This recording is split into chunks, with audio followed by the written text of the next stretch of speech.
So press this bell icon. એક સરસ મજાની વાર્તા કહું, શાંતિથી સાંભળજો અને પછી હું તેને બતાવીશ. તો એ હવાના લીધે શું કરે છે? જેમ કે હવા આવે પવનના લીધે પાણી ગાને વળી આવે. તમે આખું ટ્રાય ખરું હવામાં આપણે જોઈએ છે. ચાલો તાલી પાડી દો.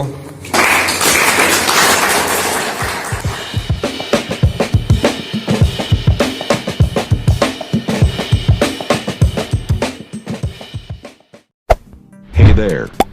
Subscribe to my channel. And also press this bell icon. એક સરસ મજાની વાર્તા કહું, શાંતિથી સાંભળજો અને પછી હું તેને થોડા પ્રશ્ન પૂછીશ એના સરખા જવાબ આપો. તો એક સરસ મજાનું હળવદ નામનું ગામ હતું. આ ગામમાં બે મિત્રો રામ અને શ્યામ રહેતા હતા. રામ ખૂબ જ અમીર હતો, માટે તેમને સારું મજાનું બંગલા જેવું 5 માળનું ઘર હતું.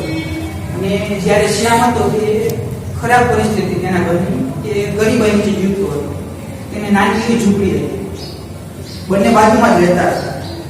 હવે તમને ખબર છે કે આપણી હવે નજીકમાં કયો તહેવાર આવી ગયો છે? ઉત્તરાયણ. ઉત્તરાયણમાં તો બધાને ખબર છે આપણે શું કરીએ? પતંગ ચગાવીએ. બધાને મજા આવે. તમને બધાને પણ મજા આવતી જ હશે.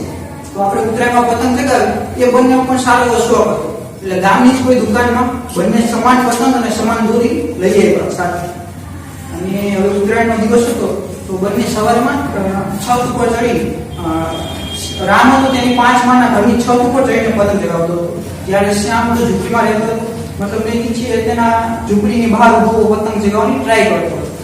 રામની પતંગ તો આકાશમાં ખૂબ ઊંચે ઊંચે ઉડી રહી હતી, જ્યારે શ્યામની પતંગ તો ઉડતી નથી. બંને પતંગ ચગાવતા સારું આવડતું પણ છતાં પણ એની પતંગ ઉડતી નથી. હવે આ તમે સરળ રીતે સાંભળ્યું. તો આના ઉપર થોડા પ્રશ્નો પૂછો. વાર્તામાં ગામનું નામ શું હતું?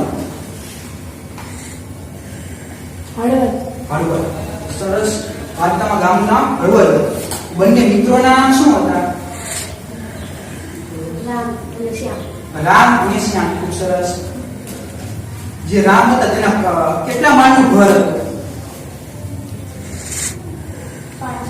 રામને 5 માળનું ઘર હતું. હવે વાર્તામાં કયા તહેવારની વાત કરવામાં આવી? Very good. ઉત્તરાયણ તહેવારની વાત કરવામાં આવી હતી. હવે રામની પતંગ આકાશમાં ખૂબ ઊંચે ઉડતી હતી, જ્યારે શ્યામની પતંગ ઉડતી નથી. આવું શેના લીધે થાય છે?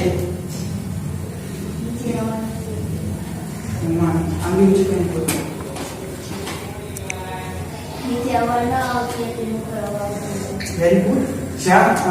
રામ ત્યાં 5 માળના છતની ઉપરથી પતંગ ચગાવતો હતો, માટે તેને સરસ મજાનો પવન મતલબ હવા આવતી હતી.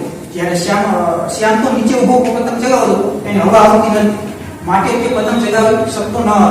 તમે સિમ્પલ નક્કી કરો કે તમારે અહીંયા ઉભા પતંગ ચગાવી શકે. કોઈ ચગાવી શકો? ન ચગાવી શકે. પણ આપણે બહાર જાવી, પાછળ વાતાવરણ ખુલ્લું હોય તો સરસ મજાની પતંગ ચગાવી શકીએ. મતલબ હવાની જ હવા.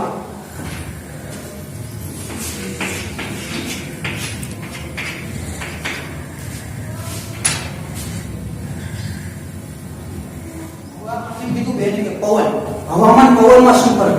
કોઈ કહી શકીએ? આમ તો હવા અને પવન બી એક જ છે, પણ હવા જ્યારે ગતિ કરે અહીંયાથી આપણે બારી બોલી એટલે શું થાય? પવન આવવા માંડે ફૂલ સ્પીડમાં, તો આપણે એને ત્યારે પવન કીધું. અત્યારે આપણે આજુબાજુ હવા છે તો આપણે આને હવા કહીએ છીએ. મતલબ જ્યારે આ સેમ જ હવા ગતિ કરે ત્યારે આપણે એને પવન નામ આપ્યું છે. બાકી બંને એક જ વસ્તુ છે. પણ આપણે કોઈ હવાને જોઈ શકે છે? આમાં જાદુગર જોઈ શકે કદાચ, કોઈ બાકી આપણે જોઈ શકીએ નહીં. મતલબ હવા રંગી ગંધી કોઈ હવાને રંગ છે તો આપણે જોઈ શકીએ લાલ રંગની હવા છે, પીળા રંગની છે. મતલબ હવાને કોઈ રંગ નથી. હવાને આપણે કોઈ સ્મેલથી સૂંઘી શકતા નથી. એટલે આપણે ખાલી તેની અનુભૂતિ કરી શકીએ. અત્યારે બારી ખોલું, આપણે તમારા વાળ ઉગવા માંડ્યું, મતલબ તમને ખબર પડે કે હવા આવી રહી છે. આપણે કપડા બહાર સુકાતા હોય તો એ હવાના લીધે જ સુકાય છે. જેમ કે હવા આવે પવનના લીધે પાણી નીતરી જાય છે અને સુકાઈ જાય છે. મતલબ આપણે હવાની ખાલી અનુભૂતિ કરી શકીએ છીએ. હવે આ જ રીતે જેમ હવાની ગતિ આપણે પવન કહીએ, એવી રીતે વસ્તુ છે હવાનું દબાણ. હવાનું દબાણ માટે આપણે એક સિમ્પલ પ્રયોગ કરાવીએ.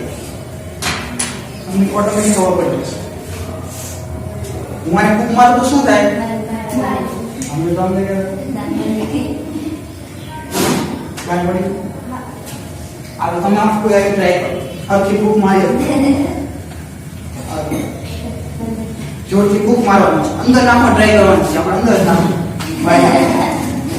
કોઈ એવું છે કે જેને અંદર આને નાખી શકે? કોઈ નાખી શકે તો ઇનામ, ચાલો એને ઇનામ આપવાનું છે. ઇનામ આપવાનું. જો હું તમને ચોકલેટ આપીશ. હા આ ચોકલેટ ની કોઈ અંદર નાખી શકે. ચાલો ટ્રાય કરો, જાઓ 2-3. ટ્રાય કરો તો આવો.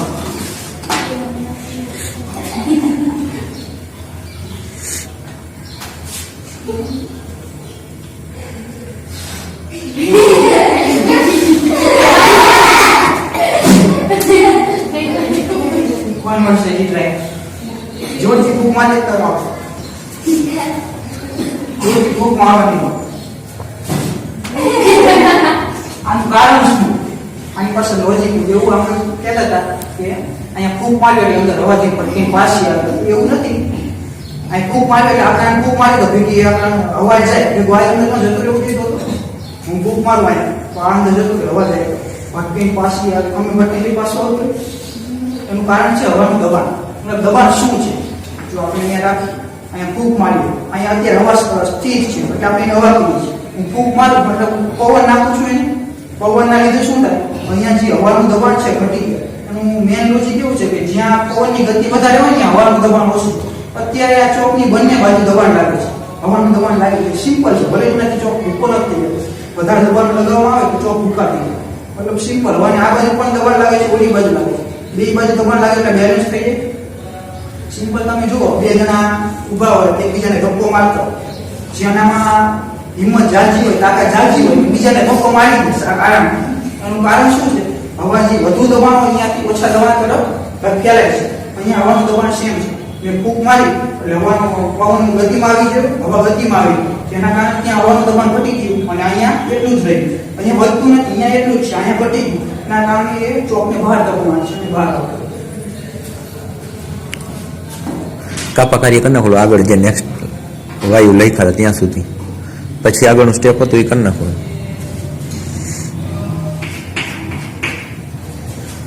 હવામાં ઘણા બધા તત્વો રહેલા છે. એમાંથી આપણે સિમ્પલ જોઈએ તો પહેલું છે નાઇટ્રોજન.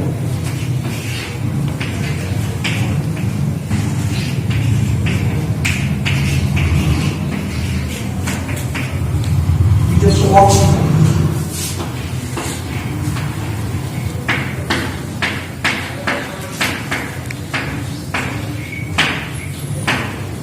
ત્રીજો છે કાર્બન ડાયોક્સાઇડ.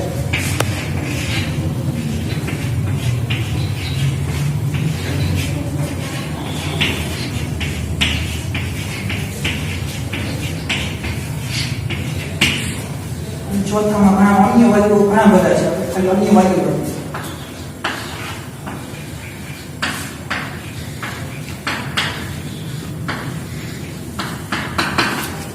પહેલા જોઈએ નાઇટ્રોજન. તો હવામાં સૌથી વધુ પ્રમાણ નાઇટ્રોજનનું છે. નાઇટ્રોજનનું પ્રમાણ હવામાં 100% માંથી ખાલી 78% નાઇટ્રોજન છે.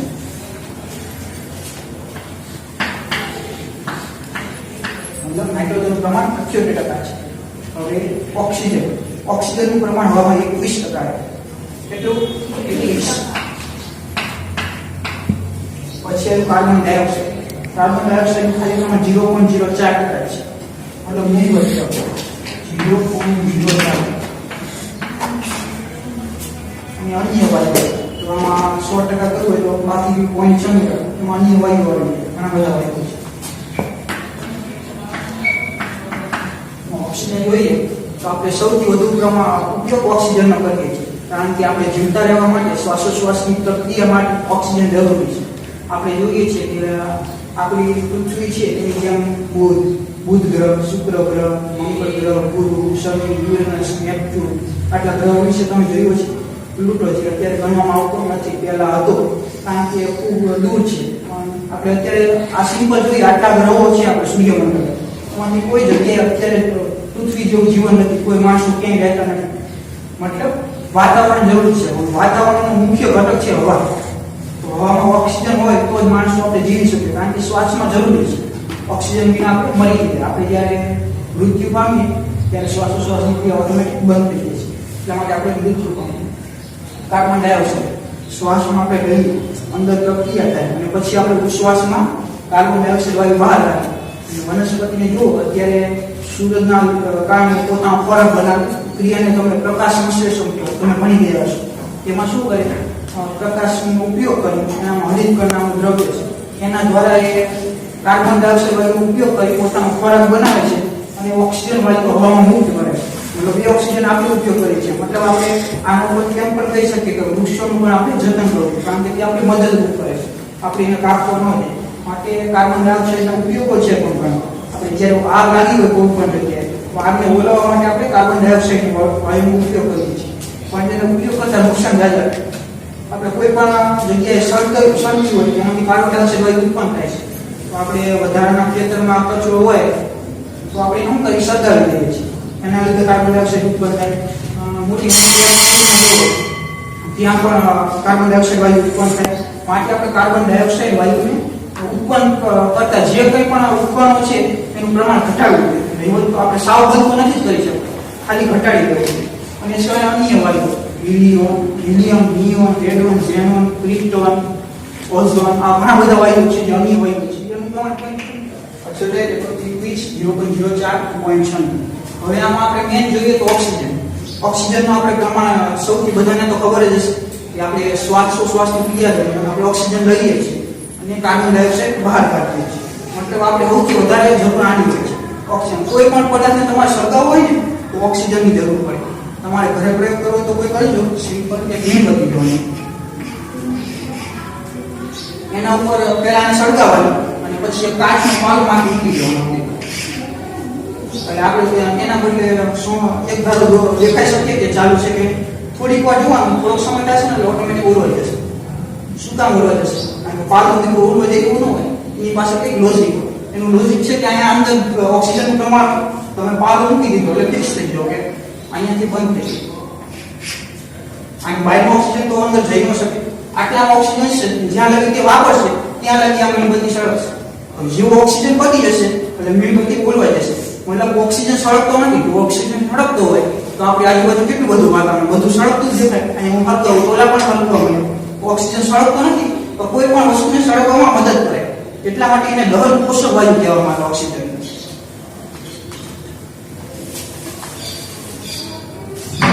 આ ઓક્સિજન હોય એટલે દહન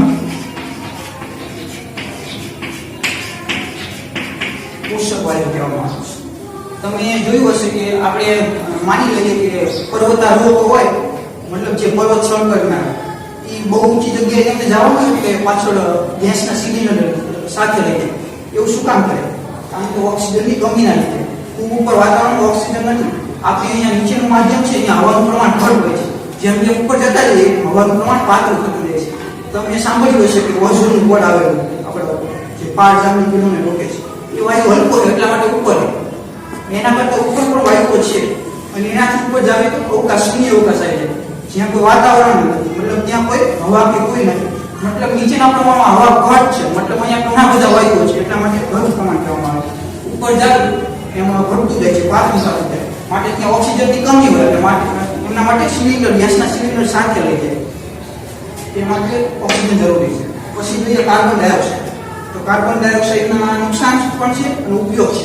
મેઇન ઉપયોગ આમ જોઈએ તો કોઈ પણ જ્યારે સળગતું હોય એને ઓલવવા માટે કાર્બન ડાયોક્સાઇડના સિલિન્ડરનો ઉપયોગ કરવામાં આવે છે. અહીં સ્કૂલમાં, મોટી ઓફિસોમાં, કંપનીઓમાં તમે જોયું હશે કે અહીંયા બધે વસ્તુમાં પણ બાટલા લગેલા હોય છે. એમાં કાર્બન ડાયોક્સાઇડ હોય. કોઈ એવી જાનહાની થાય અને અચાનક આગ ભાગ લાગી જાય તો આપણે કાર્બન ડાયોક્સાઇડ દ્વારા તેને ઓલવી શકીએ છીએ. માટે આપણે કાર્બન ડાયોક્સાઇડનો ઉપયોગ પણ કરીએ છીએ. અને એના નુકસાન તો આપણે શ્વાસોચ્છ્વાસમાં કયો કાર્બન ડાયોક્સાઇડ બહાર કાઢીએ છીએ. વનસ્પતિઓ એ કાર્બન ડાયોક્સાઇડનો ઉપયોગ કરે છે પ્રકાશ સંશ્લેષણ કરવામાં. રાતે નથી કરતી, ખાલી દિવસે જ્યારે સૂર્ય હોય ત્યારે પ્રકાશ સંશ્લેષણ કરે. એ દરમિયાન કાર્બન ડાયોક્સાઇડનો ઉપયોગ કરે અને ઓક્સિજન બહાર કાઢે. મતલબ એ પ્રમાણ જાળવવામાં વૃક્ષો મદદ કરે છે. એ કાર્બન ડાયોક્સાઇડનો ઉપયોગ કરે આપણે બહાર કાઢીએ. આપણે કોઈ પણ પદાર્થને સળગાવીએ ને એટલે એના અમુક પ્રમાણમાં કાર્બન ડાયોક્સાઇડ ઉત્પન્ન થાય. માટે આપણે એને કોઈ કચરો હોય, ખેતરોમાં આપણે વધારાનો પાક હોય એને સળગાવીએ. આવું ન કરવું જોઈએ. પછી અન્ય વાયુ. અન્ય વાયુઓમાં ઘણા બધા વાયુઓ છે. Helium, neon, xenon, radon, argon, krypton, આ સિવાયના ઘણા 118 તત્વો છે અલગ અલગ પ્રકારના. આપણે બધાની જાણકારી તો નથી પણ આપણે ખબર હોય છે પણ આ 96% શું શું આવે.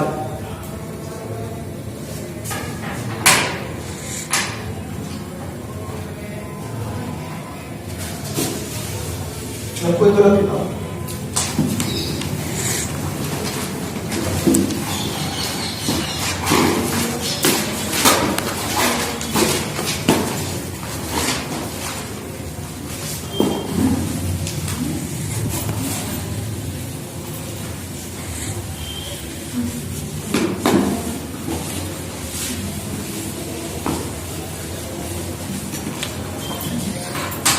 આના ઉપરથી આપણે કામ ગ્રાફ પણ બનાવી શકીએ. હવે ધ્યાન રાખો.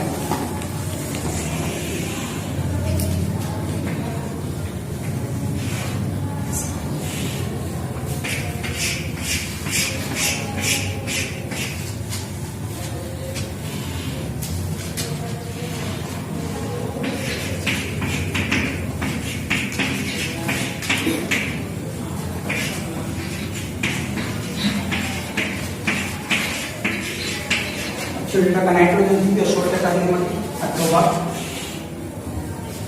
એમાંથી પછી આ 21% O2 મતલબ ઓક્સિજન, એમાંથી પછી આ 0.04% આટલો આ કાર્બન ડાયોક્સાઇડ છે, અને જે વધ્યો 0.96% આ માન્ય વાયુ ભાગ.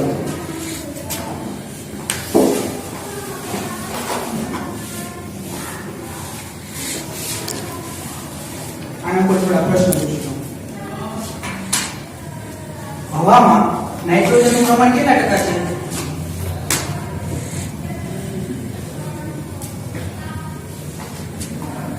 78% નાઇટ્રોજન છે હવામાં, જે 4 ભાગ છે. હવામાં ઓક્સિજનનું પ્રમાણ કેટલા ટકા છે? 21%. ખૂબ સરસ. હવામાં ઓક્સિજનનું પ્રમાણ 21% છે, 78% નાઇટ્રોજન છે. હવામાં કાર્બન ડાયોક્સાઇડનું પ્રમાણ કેટલા ટકા છે? સરસ. 0.04% કાર્બન ડાયોક્સાઇડ છે. પછી હવામાં અન્ય વાયુનું પ્રમાણ કેટલા ટકા છે?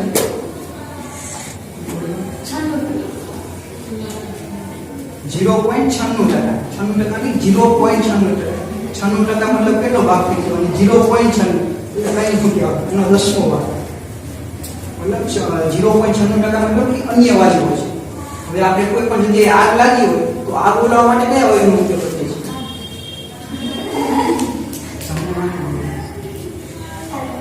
કાર્બન ડાયોક્સાઇડ, CO2 એ રૂપમાં લખવામાં આવે. કાર્બન ડાયોક્સાઇડનો ઉપયોગ આપણે આગ ઓલાવવા માટે કરીએ છીએ. જેમ કે તમે ભણી લીધું, આના 3 પ્રશ્ન છે, જેમાં ખરા ખોટા છે. તમારે પ્રશ્ન બોલવાનો છે, જેને આવડે આનું યુઝ કરવાનું, ખરું કા ખોટું કહેવાનું.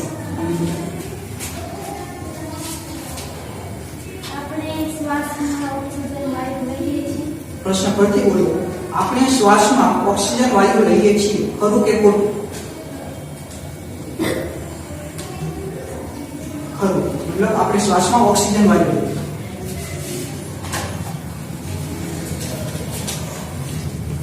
હવામાં સૌથી વધુ પ્રમાણ નાઇટ્રોજન વાયુનું છે. પરથી બોલો. હવામાં સૌથી વધુ પ્રમાણ નાઇટ્રોજન વાયુનું છે, ખરું કે ખોટું?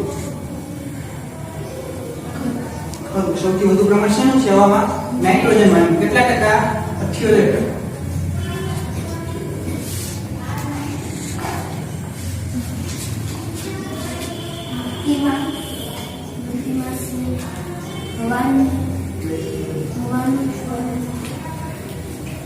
ગતિશીલ હવાને પવન કહેવાય છે. ગતિશીલ હવાને પવન કહેવાય છે, ખરું કે ખોટું? ખરું. ગતિશીલ હવાને પવન કહેવાય.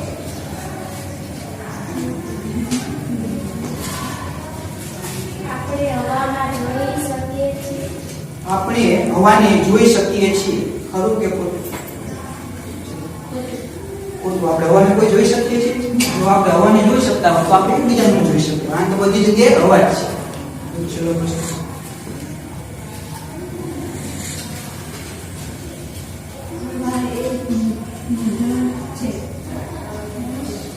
હવા એક મિશ્રણ છે.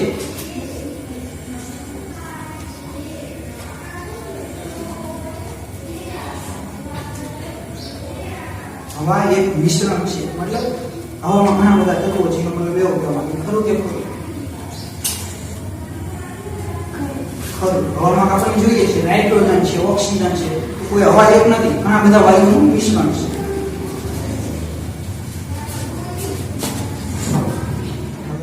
આના ઉપરથી તમને થોડા પ્રશ્ન આપો, કાંઈ લખતા હોય.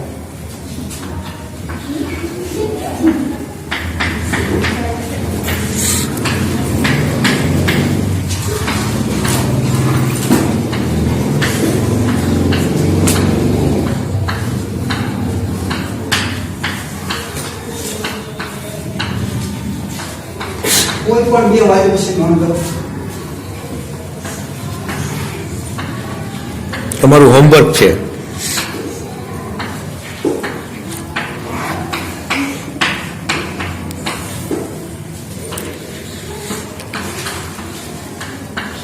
હવાના ઉપયોગો જણાવો.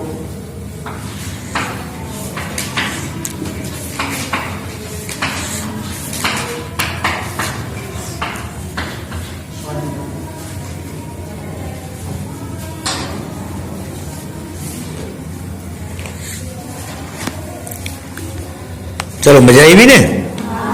ચાલો, તાળી પાડી દો.